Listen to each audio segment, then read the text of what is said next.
Now, there are also in the Bible a number of different sources and specific causes for curses.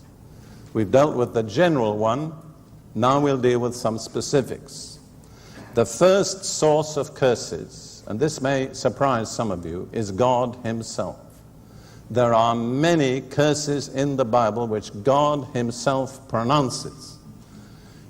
Probably one of the most common forms of God's judgment on disobedient people or nations is to pronounce a curse on them.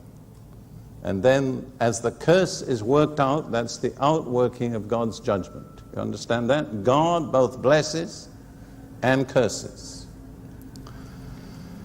So we're going to deal first of all now with curses that proceed from God Himself. And there is one supreme cause, which is stated in Exodus chapter 20, verses 3 through 5. Exodus 20, verses 3 through 5. This is the first part of the Ten Commandments. And let me say before we read, the greatest and most common cause of curses in people's lives is breaking the first two commandments. In fact, I'm inclined to believe you cannot break those commandments without coming under a curse. Now let me read those words. You shall have no other gods before me. But the Hebrew means just as much beside me.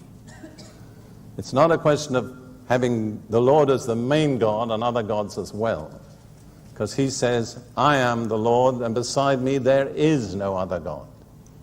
So you must not acknowledge any other God except the true God. And the second is what we would call idolatry.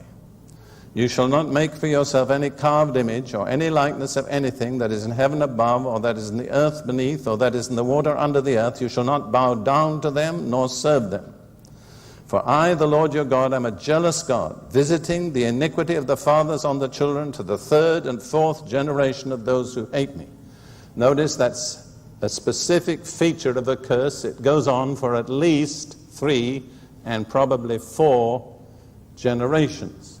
Think of them, the billions of people on earth, all whose ancestors worshipped idols for countless centuries. Think of the pile-up of curses that there is. Travel in Southeast Asia. In my opinion, it's scarcely worth ministering in Southeast Asia if you can't deal with the subject of the curse, because basically 95% of all the people there are under a curse. That's not to say they're bad people. I think they're wonderful people.